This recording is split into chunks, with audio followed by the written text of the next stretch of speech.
सभी लोग जानते हैं कि देवउठनी एकादशी के दिन सभी लोग अपने घरों में तुलसी विवाह कराते हैं और सभी लोगों के मन में यह प्रश्न रहता है कि हमें सबसे सरल तुलसी विवाह की पूजा विधि मालूम हो जाए जिससे कि हम अपने घर में रहकर तुलसी विवाह आसान विधि से कर सकें। और महाराज इस बार देवउठनी एकादशी को लेकर भी लोगों के मन में कंफ्यूजन है तो वह भी दूर हो जाएगा। और साथ ही में आपके घर में अगर तुलसी जी नहीं है या शालिग्राम जी नहीं है तो कैसे आप तुलसी विवाह करेंगे, सारी अद्भुत जानकारी आपको इस वीडियो में हम देने वाले हैं। महाराज सबसे पहले इस बार देवउठनी एकादशी 1 नवंबर 2025 के दिन मानी जाएगी क्योंकि इसी दिन के समय में प्रदोष काल और रात्रि का समय आ रहा है और तुलसी विवाह हमेशा शाम के समय प्रदोष काल में ही किया जाता है। वैसे तुलसी विवाह देवउठनी एकादशी से कार्तिक की पूर्णिमा के दिन में कभी भी किया जा सकता है, पर देवउठनी एकादशी का दिन ही तुलसी विवाह के लिए सर्वश्रेष्ठ माना जाता है। और इस बार ये एकादशी 1 नवंबर और 2 नवंबर 2 दिन की बताई जा रही है और महाराज 2 नवंबर को रविवार का दिन है जिस दिन तुलसी जी को छुआ नहीं जाता है। तो इसलिए सभी तरह से 1 नवंबर के दिन ही देवउठनी एकादशी माननी सही रहेगी। तो आप जिस भी दिन एकादशी मान रहे हो आप उस दिन ये तुलसी विवाह अवश्य करें। महाराज तुलसी विवाह हमेशा शाम के समय प्रदोष काल में या रात्रि के समय ही किया जाता है और इस दिन विशेष रूप से गन्ने भी खरीद कर लाए जाते हैं। महाराज तुलसी विवाह कराने के लिए सबसे पहले आपके घर में तुलसी जी होना जरूरी है।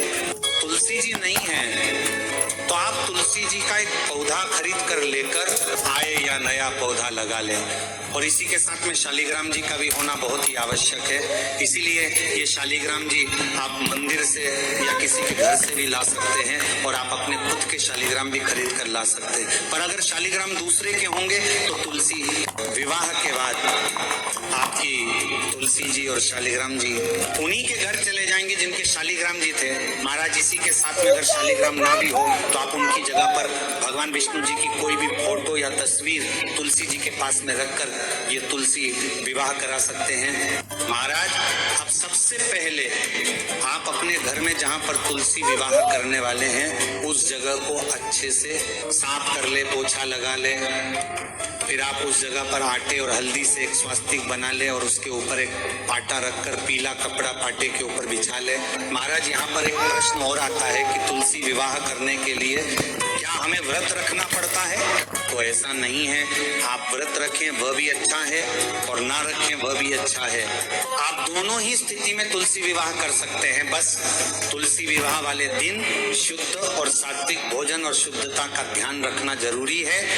इसके बाद महाराज तुलसी विवाह से पहले देव उठाए जाते हैं, उसके बाद ही तुलसी विवाह किया जाता है। इस बात का ध्यान रखें। इस दिन आप शाम होने से पहले तुलसी विवाह की सारी पूजा सामग्री और तैयारी पहले से करके रखें। इसी के साथ में इस दिन माताएं बहनें 16 श्रृंगार करें और पूरा परिवार इस पूजा में साथ होना भी जरूरी है। महाराज ये पूजा आप अपने घर की छत पर या आंगन में या भगवान के पास में कहीं पर भी कर सकते हैं। बस ध्यान रखें कि जब आप पूजा करने बैठे तो आपका मुंह पूर्व या उत्तर दिशा की तरफ होना चाहिए। महाराज अब आप अपने पाटे के ऊपर तुलसी जी और शालिग्राम जी या भगवान विष्णु दिशा की तरफ होना चाहिए। महाराज अब आप अपने पाटे के ऊपर तुलसी जी और शालिग्राम जी या भगवान विष्णु जी की फोटो विराजित कर ले और फोटो के नीचे आप कुछ तिल के दाने जरूर रख ले। और एकादशी वाले दिन चावल का वैसे प्रयोग नहीं किया जाता है पर भगवान के कार्यों में आप चावल का प्रयोग जहाँ तक है कर सकते हैं, बाकी आपकी मर्जी है। महाराज ये तुलसी विवाह कुंवारी लड़कियां सुहागन स्त्रियां सभी कर सकते हैं, इसमें कोई परेशानी नहीं है।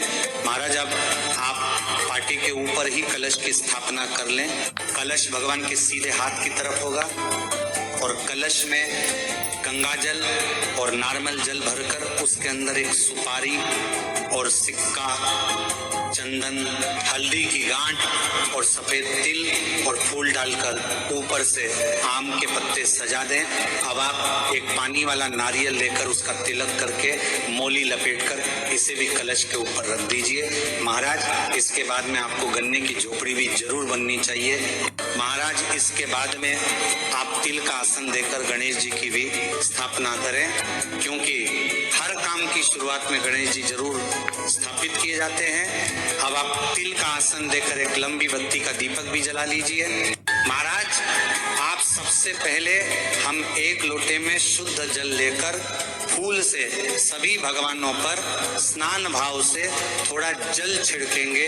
अब आप वस्त्र स्वरूप भगवान गणेश जी को कलावा या मौली समर्पित करें। भगवान विष्णु जी को आप पीले रंग की कोई चुनरी या कपड़ा वस्त्र स्वरूप समर्पित करें।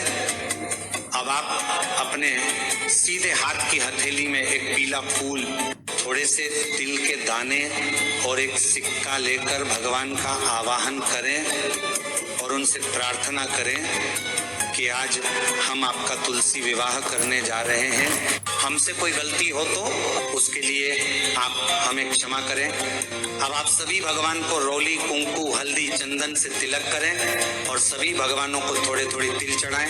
फिर भगवान विष्णु जी या शालिग्राम जी और गणेश जी को जानेऊ समर्पित करें। अब आप सभी भगवानों को एक एक फूल समर्पित करें। अब आप तुलसी जी को चूड़ी, बिंदी, हल्दी, मेहंदी लगा दें और चुनरी ऊपर से उठा दें और अलग से श्रृंगार की सामग्री तुलसी जी के पास में रख दें। महाराज अब गठबंधन के लिए तुलसी जी के लिए एक साड़ी और भगवान विष्णु जी या शालिग्राम जी के लिए पीला कपड़ा आप तैयार करके उनको पहना दें। गठबंधन के लिए आप एक सुपारी और सिक्का पीले कपड़े में बांध कर ही गठबंधन करें। अब आप माता की चुनरी और विष्णु जी या शालिग्राम जी के पीले कपड़े को एक दूसरे से बांध कर गठबंधन करें। अब आप भगवान विष्णु जी को केले का भोग जरूर लगाएं और इस पूजा में सिंघाड़े का भोग भी लगाया जाता है। महाराज अब आप कुछ मिठाई का भोग भी भगवान को लगाएं और बताशे का भोग भी जरूर लगाएं। भगवान विष्णु जी को जो भी आप भोग लगाएं उसमें तुलसी जी डालकर ही भोग लगाएं। अब हम भगवान की जयमाला करेंगे।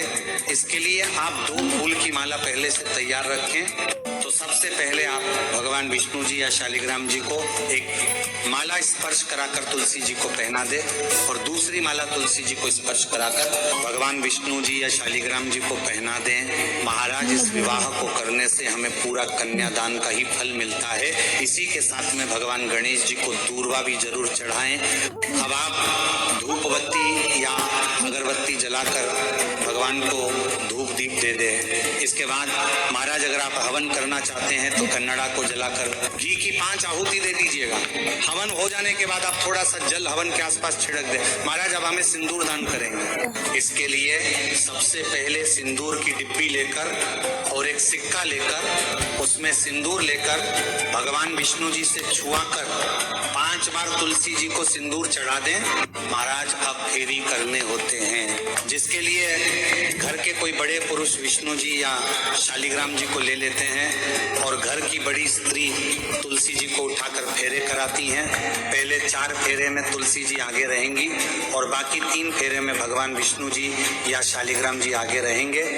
आप चाहे तो अपने हाथ में नारियल लेकर भगवान विष्णु और तुलसी जी के ऊपर से 7 बार नारियल घूमकर भी मन भावन से फेरे कर सकते हैं या फूल से भी ये फेरे कर सकते हैं। अगर आप तुलसी जी और शालिग्राम जी को उठाकर फेरे करा रहे हैं तो तुलसी जी का स्थान भगवान विष्णु जी का हो जाएगा और भगवान विष्णु जी का स्थान तुलसी जी का हो जाएगा। महाराज अब आप मंगलसूत्र लेकर भगवान विष्णु जी को छुआकर व तुलसी जी को पहना देंगे। अब आप कुछ दक्षिणा या पैसे पूजा में याद से चढ़ा दें, क्योंकि इससे हमारी पूजा में रही कमियां दूर हो जाती हैं। महाराज अब आपको हाथ जोड़कर प्रार्थना कर लेना है। महाराज इसके बाद में तुलसी जी का खोइचा जरूर भरिएगा। इससे आपके घर में कभी दरिद्रता नहीं आती है। खोइचा भरने के लिए सबसे पहले आप चुनरी लेकर उसमें बताशे और पोहा 5 बार हाथ में लेकर चुनरी में रखना है। और आप चाहे तो इसकी जगह मिठाई, ड्राई फ्रूट्स वगैरह भी ले सकते हैं। इसके बाद इसमें दूर्वा, हल्दी की गांठ और कुछ पैसे इसमें रखकर इसको पोटली की तरह बांध दें और माता तुलसी जी को छुआ कर वहीं पर पास में रखें महाराज। इसके बाद में तुलसी जी और शालिग्राम जी के विवाह की कथा भी इस दिन आप जरूर सुने। कथा सुनते समय हाथ में फूल और तिल जरूर लें। अब आप आरती के लिए कपूर जला ले या अलग से दीपक जलाकर भगवान विष्णु जी और माता तुलसी जी की आरती भगवान विष्णु जी और शिवाय नमस्तुभ्यं। हम दोस्तों कैसे आप सब, आई होप आप सब अपने घर पे बहुत ही अच्छे होंगे। तो आज का जो मैं उपाय बता रही हूँ वो है कार्तिक माह में दीपदान का उपाय, जो कि बहुत ही विशेष महत्व रखता है। और ये जलाने का जो समय है वो है जो कार्तिक माह के 5 दिन लास्ट बचे हैं अभी। और कल मतलब देव एकादशी से और कार्तिक पूर्णिमा तक आप इन्हें जला सकते हैं। 365 बत्ती आपको लगानी होती है। एक बड़ा दिया ले लीजिए, चाहे आटे का या मिट्टी का, और उसमें आपको 365 बत्ती बना। महाराज इसी के साथ में आप इस दिन गन्ने की झोपड़ी भी इस दिन पूजा स्थल पर जरूर बनाएं और गन्ने को प्रसाद रूप में आप खा भी सकते हैं। महाराज इसी के साथ में पूजा की कोई भी सामग्री आपको पूजा के बाद ना उठाना है और ना छूना है। पूरी रात भर वहीं पर रखे रहने देना है। महाराज इन सभी चीजों को हमें अगले दिन ही सुबह उठना है और कुछ चीजों का श्री शिवाय नमस्तुभ्यं। हम दोस्तों कैसे आप सब, आई होप आप सब अपने घर पे बहुत ही अच्छे होंगे। तो आज का जो मैं उपाय बता रही हूँ वो है कार्तिक माह में दीपदान का उपाय, जो कि बहुत ही विशेष महत्व रखता है। और ये जलाने का जो समय है वो है जो कार्तिक माह के 5 दिन लास्ट बचे हैं अभी। और कल मतलब देव एकादशी से और कार्तिक पूर्णिमा तक आप इन्हें जला सकते हैं। 365 बत्ती आपको लगानी होती है। एक बड़ा दिया ले लीजिए, चाहे आटे का या मिट्टी का, और उसमें आपको 365 बत्ती बना। बाकी महाराज फूल विसर्जन कर दे और मिठाई वगैरह गाय को खिला दें और यहाँ पर हमारा तुलसी विवाह पूरा हो जाता है। और इस तुलसी विवाह में जो भी आप दान करते हैं उसका आपको कई गुना फल मिलता है। महाराज जब हम आशा करते हैं कि आपको तुलसी विवाह कैसे करना है, कब करना है और किस दिन करना है, सारी जानकारी मिल गई होगी। पर अभी भी अगर आपकी श्री शिवाय नमस्तुभ्यं। हम दोस्तों कैसे आप सब, आई होप आप सब बहुत ही अच्छे होंगे। तो सभी को कल आज का मैं उपाय बता रही हूँ वो है कार्तिक माह में दीपदान का उपाय, जो भी लोग कल विशेष महत्व करता है। और ये जलाने का जो समय है वो है जो कार्तिक माह के 5 दिन लास्ट बचे हैं अभी। लेकिन कल मतलब देव एकादशी से और कार्तिक पूर्णिमा तक आप इन्हें जला सकते हैं। बहुत ही अच्छी तरीके से आपको लगानी होती है। एक बड़ा दिया ले लीजिए, चाहे आटे का या मिट्टी का, आपको क्या करना है, कैसे करना है। तो आप सभी पूरे विधि विधान से ही तुलसा विवाह करें। तो उससे क्या होगा, आपके घर में तुलसा जी का आशीर्वाद बना रहेगा और आप देखेंगे कि आपकी किस्मत जो है चमकने लग जाएगी। क्योंकि तुलसा विवाह बहुत ही शुभ कार्य है। ये कार्य आप सभी अपने घर में जरूर करें और संभव हो सके तो जरूर करें। और अगर पहली बार कर रहे हैं तो ये वीडियो तो कल तुलसा विवाह का बहुत ही शुभ योग है और शालिग्राम जी की और तुलसा जी की कल पूजन जरूर करें। और अपने घर में जैसे जैसे प्रदीप मिश्रा जी ने बताया उसी तरह से आप जरूर